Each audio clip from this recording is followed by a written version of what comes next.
नाज़रीन, मरियम नवाज शद्दाद की जन्नत से निकल कर असली अवाम में आई तो लोगों ने उसे इतना जलील किया कि मरियम नवाज के लिए मुंह छुपाना मुश्किल हो गया और इंतहाई जलील और करवाना होना पड़ा और सारी टिक टॉक बढ़ गई। शद्दाद की जन्नत का जिक्र हमें याद दिलाता है उस शख्स का जो खुदा की जन्नत को चैलेंज करना चाहता था, मगर वो जन्नत महज ईंटों, पत्थरों, सोने, चांदी और तकब्बुर का मजमुआ थी। एक ऐसी जन्नत जिसमें रूह नहीं थी, सच्चाई नहीं थी और जिसे कुदरत ने इबरत का नमूना बना दिया। आज का पाकिस्तान भी कुछ इसी तमाशे का शाहिद है। फर्क सिर्फ ये है कि शद्दाद की जन्नत ख्याली थी, जबकि मरियम नवाज की तरक्की जाली और मसनी अंदाज में अवाम के सामने पेश की गई। एक ऐसी जन्नत जिसमें टीवी कैमरे तो हैं मगर दवाएं नहीं, सजे सवरे अस्पताल तो हैं मगर दर्द से कराहते अवाम की चीखों का कोई पुरसाने हाल नहीं। मरियम नवाज जो अरसे दराज से टिकटॉक की शहजादी बनकर स्क्रिप्ट शुदा विजिट करती आ रही थी, पहली बार हकीकी अवाम के सामने पेश हुई और ये सामना किसी फिल्मी सीन जैसा नहीं था जहाँ हर जाविया, हर तासुर और हर फिक्रा पहले से तयशुदा होता है। ये वो अवाम थे जो रोजाना अपनी जेबें खाली करके महंगी दवा खरीदते हैं, जो सरकारी अस्पतालों में बुनियादी तिब्बी इमदाद के लिए तरसते हैं और जिन्हें सेहत का वो हक भी मुयसर नहीं जो आईने पाकिस्तान हर शहरी को देता है। पाक पतन का सरकारी अस्पताल एक ऐसा मकाम बन गया जहां मरियम नवाज को पहली बार उस हकीकी पाकिस्तान की आवाज सुननी पड़ी जो उनके इर्द गिर्द बनाई गई। मीडिया की दुनिया में कभी दाखिल नहीं हो पाता, ना कोई कैमरामैन पहले से मौजूद था, ना कोई नाराबाज शेरनी आई के नारे लगाने खड़ा था। यहाँ वो माँ मौजूद थी जिसका बच्चा बुखार से तड़प रहा था मगर दवा दस्तयाब न थी। यहाँ वो बुजुर्ग खड़े थे जिनके लिए डिस्प्रिन तक खरीदना एक अजाब बन चुका था और ये सब कुछ उस वक्त इंकशाफ की सूरत इख्तियार कर गया जब मरियम नवाज खुद उस अस्पताल की राहदारियों में आकर खड़ी हुई। ये महज एक विजिट नहीं था, ये एक झूठ की तदफीन थी। अवाम की तरफ से उठने वाली फरियादों ने उस ख्याली तरक्की के स्टेज को ढा दिया जिसे मीडिया पर बेदरेक प्रोजेक्ट कहा जाता है। हुकूमती मशीनरी जो हमेशा मरियम नवाज के दौरों को प्री प्लान करती है, इस बार नाकाम हुई। ये वो लम्हा था जब टीवी स्क्रीनों के सजे हुए अस्पतालों की जगह जख्मों से चूर अवाम की आवाज दुनिया ने सुनी। मरीजों ने बताया कि ना बेड है, ना डॉक्टर्स, ना दवाएं और ना ही कोई सुनवाई। ये वही अवाम है जिनके नाम पर अरबों के सेहत बजट की खबरें चलाई जाती हैं, वही अवाम जिन्हें रिलीफ की झूठी गोलियां रोज सुनाई जाती हैं मगर जिस्म की तकलीफ के लिए उन्हें दवा बाहर से लानी पड़ती है। और अगर कोई मरियम नवाज को बताता है कि बीबी हमें तो डिस्प्रिन भी दस्तयाब नहीं, तो वो सवार रियासती प्रोपेगेंडे के मुंह पर ऐसा तमाचा बन जाता है जिसे छुपाया नहीं जा सकता। वीडियो मुलाहजा कीजिए।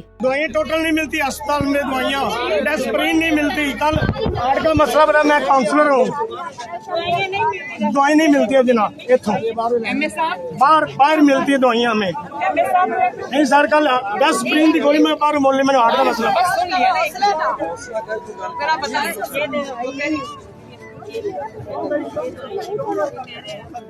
मरियम नवाज की सियासत का एक खास अंदाज है, वो हमेशा कैमरे के पीछे तैयार की गई दुनिया में रहती हैं। हर दौरा, हर खिताब, हर वीडियो मुकम्मल तौर पर स्क्रिप्ट शुदा होती है। सामने खड़े लोग पहले से चुने हुए, नारे पहले से रटे हुए और सवाल कोई नहीं। एक ऐसा माहौल जहाँ सिर्फ ताली बजाने वाले हों, तनकीद करने वाला कोई ना हो। लेकिन तारीख का उसूल है कि हर बनावटी इमारत एक ना एक दिन जरूर गिरती है और यही कुछ मरियम नवाज के साथ हुआ जब पहली बार उन्हें असली अवाम का सामना करना पड़ा। ये वो अवाम थे जिनकी ना आंखों में खौफ था, ना जुबान पर चुप। उन्होंने मरियम नवाज को देखते ही वो सब कुछ कह डाला जो बरसों से दिल में जमा था। उन्होंने अस्पतालों की बर्बाद हालत पर खुलकर एहतजाज किया, दवाओं की कमी, सहूलियात की गैर मौजूदगी और हुकूमती बेहिसी पर मरियम नवाज को आईना दिखाया। ये मंजर सिर्फ एक एहतजाज नहीं था, ये उस झूठ के पर्दे का फटना था जिसे बरसों से मीडिया पर खुशनुमा बनाकर पेश किया जा रहा था। मरियम नवाज के चेहरे पर वो घबराहट साफ नजर आई क्योंकि ये मंजर उनके सियासी मेकअप में शामिल नहीं था। ये लोग वो नहीं थे जो पटवारी टीमों के जरिए खड़े किए जाते हैं। ये वो हकीकी अवाम थे जिन्होंने अपनी आंखों से अस्पतालों की हालत, तालीम की तबाही और महंगाई का तूफान देखा है। ये तो आगाज है उस रद्दमल का जो अवाम बरसों से अंदर ही अंदर महसूस कर रही है। अब चाहे मरियम नवाज कितने ही स्क्रिप्ट तैयार करवा लें, कितने ही फोटो सेशन करवा लें और जितने चाहे टिकटॉक वीडियोस बनवा लें, हर जगह ये मुमकिन नहीं होगा कि अवाम की असल आवाज को दबाया जा सके। आने वाले दिनों में उनका हर दौरा खतरे में होगा, सियासी नहीं बल्कि सच्चाई के खतरे में, क्योंकि अब लोग सिर्फ देख नहीं रहे, बोल भी रहे हैं। मरियम नवाज को समझ लेना चाहिए कि ये दौर प्रोटोकॉल की सियासत का नहीं, जवाबदेही की सियासत का है। अगर आप अवाम की खिदमत नहीं करेंगे तो अवाम आपको हर गली, हर सड़क और हर अस्पताल में याद दिलाएंगे कि उनका सब्र खत्म हो चुका है। आज जो जिल्लत मरियम नवाज ने अवाम के गुस्से की शक्ल में देखी है, ये महज शुरुआत है। कल ये जिल्लत उनके हर कदम का साया बन सकती है। अब अगर वो ये समझती हैं कि वो हर सच को फिल्टर करके अवाम तक अपनी मर्जी की तस्वीर पहुंचा लेंगी तो वो सख्त गलती पर है, क्योंकि अब अवाम जागी है और जागे हुए लोग सिर्फ तमाशा नहीं देखते, सवाल भी करते हैं। कभी यही पंजाब पंजाब था, जहाँ हर शहरी को 10 लाख रुपए का सेहत कार्ड हासिल था। ये वो सहूलत थी जिसके जरिए आम आदमी जो आम हालात में प्राइवेट अस्पतालों की शक्ल भी नहीं देख सकता था, बड़े बड़े अस्पतालों में बेहतरीन इलाज मुफ्त हासिल कर रहा था। लोग अपने दिल के ऑपरेशन से लेकर कैंसर के इलाज तक सरकारी खर्च पर करवा रहे थे और उन्हें किसी सिफारिश या धक्के की जरूरत नहीं पड़ती थी। लेकिन मरियम नवाज ने इक्तिदार में आते ही सबसे पहले इसी सहूलत को निशाना बनाया, इसलिए कि ये इमरान खान का मंसूबा था। ये बात अहम नहीं थी कि इससे अवाम को कितना फायदा हो रहा है, अहम ये था कि कहीं इमरान खान की सियासी मकबूलियत मजीद न बढ़ जाए। नतीजा ये निकला कि अवाम का भला करने वाली स्कीम खत्म कर दी गई और आज हालत ये है कि सरकारी अस्पतालों में भी दवा का नामो निशान बाकी नहीं। पंजाब के अस्पताल जो कभी कम से कम बुनियादी इलाज फराहम करने के काबिल थे, अब ऐसे खंडर बन चुके हैं जहां डॉक्टर खुद बेबस हैं, दवाएं गायब, बेड्स नापैद और मरीज अपनी मौत का इंतजार करते हैं। पाक पतन के अस्पताल में मरियम नवाज के दौरे ने ये हकीकत खोल कर रख दी कि अब सरकारी अस्पताल मौत के दरवाजे बन चुके हैं। इतलात के मुताबिक वहाँ सहूलियात की कमी की वजह से 20 नौमौलूद बच्चे जान की बाजी हार चुके हैं। इससे बढ़कर जुल्म और क्या हो सकता है। एक माँ 9 महीने तक बच्चा अपनी कोख में रखती है, दर्द सहती है, उम्मीदें बांधती है और जब वो बच्चा दुनिया में आता है तो एक नातवा निजाम उसे निगल जाता है, क्योंकि वहाँ ऑक्सीजन सिलेंडर नहीं, दवा नहीं या बर वक्त नर्स दस्तयाब नहीं। ये सिर्फ एक शहर या एक अस्पताल की कहानी नहीं है, पूरा पंजाब आज ऐसी ही कहानियों का कब्रिस्तान बनता जा रहा है। मरियम नवाज की हुकूमत का सारा जोर नुमाइश, प्रोटोकॉल और तस्वीरी सियासत पर है। टिकटॉक वीडियो, सजाए गए कमरे और मीडिया पर चलने वाली खुशनुमा खबरें, इन सब के पीछे एक ख्याली, बीमार और बेयारो मददगार अवाम चीख रही है, रो रही है, मगर कोई सुनने वाला नहीं। पंजाब का तालीमी निजाम, सेहत का निजाम, साफ पानी, ट्रांसपोर्ट, हर शोबा जवाल का शिकार है, मगर हुकूमत की तरजीहात में सिर्फ वही काम है जो मरियम नवाज के प्रोफाइल को बेहतर दिखा सके। अवाम की हालत ऐसी है जैसे उन्हें रियासत ने तनहा छोड़ दिया हो। ये वक्त है आंखें खोलने का। अगर अवामी पैसा मरियम नवाज की मीडिया टीम, प्रोटोकॉल, कारवां और सोशल मीडिया मुहिमात पर खर्च होने की बजाय अस्पतालों, स्कूलों और पीने के साफ पानी पर खर्च होता तो आज शायद एक माँ को अपने नौमौलूद की लाश लेकर घर न जाना पड़ता। पंजाब के अवाम का सब्र अब जवाब दे रहा है। वो अब सिर्फ वोट नहीं देंगे, सवाल भी करेंगे। और अगर मरियम नवाज इस हकीकत से आंखें चुराती रही तो अवाम उन्हें उनके टिकटॉक की दुनिया से बाहर वो आईना दिखाएंगे जिसमें ना फिल्टर है ना झूठ, सिर्फ हकाइक हैं, वो भी बहुत कड़वे। मरियम नवाज का दिल, दिमाग और जीना मरना पाकिस्तान के साथ जुड़ा हुआ नहीं। वो यहाँ रहती तो हैं, मगर सिर्फ उतनी देर के लिए जब कोई सियासी फोटो सेशन हो या कोई सरकारी तकरीब हो जिसे मीडिया पर चमकाया जा सके। बाकी उनकी तमाम खुशियाँ, गामी इलाज, आराम और जिंदगी का असल मरकज लंदन और यूरोप के खूबसूरत शहरों में है, खसूसन बरतानिया और स्विट्जरलैंड, जहाँ वो आरामदेह महलों में रहती हैं और उनके लिए सब कुछ आला मियार का दस्तयाब होता है। मरियम नवाज को अगर कभी नजला, जुकाम या हल्की सी तिब्बी तकलीफ भी हो जाए तो वो फौरन लंदन रवाना हो जाती हैं। वहाँ के अस्पताल, वहाँ के डॉक्टर और वहाँ का सुकून उनके लिए वो चीजें हैं जिनसे वो कभी भी समझौता नहीं करती। मगर दूसरी तरफ वही मरियम नवाज जब पाकिस्तान, खास तौर पर पंजाब में सियासत करती हैं तो अवाम को एक गोली तक मुयसर नहीं होती। सरकारी अस्पतालों में बेड खाली नहीं बल्कि खराब हैं, दवाएं गायब हैं, डॉक्टर्स की किल्लत है और मरीज धक्के खा रहे हैं। मगर मरियम नवाज को इस सब का दुख क्यों हो? उनका तो इलाज पाकिस्तान में होना ही नहीं। यही वजह है कि मरियम नवाज को पंजाब के अवाम के दर्द से कोई सरोकार नहीं। वो तो सिर्फ दिखावे के लिए अस्पतालों का दौरा करती हैं। पहले से पटवारी टीम तैयार होती है जिनका काम सिर्फ मरियम नवाज की शान में नारे लगाना होता है। कैमरे, प्रोटोकॉल, साफ शुदा राहदारियां और रिकॉर्ड शुदा जुमले, बस यही मरियम नवाज का अवामी राब्ता है। हकीकत ये है कि ये सब कुछ सिर्फ एक टिकटॉक वीडियो के लिए होता है। वीडियो में सब अच्छा, सब साफ, सब खुश नजर आता है, मगर असल अवाम जानती है कि इन वीडियोस की हकीकत कितनी खोखली है। Thanks for watching. Allah Hafiz.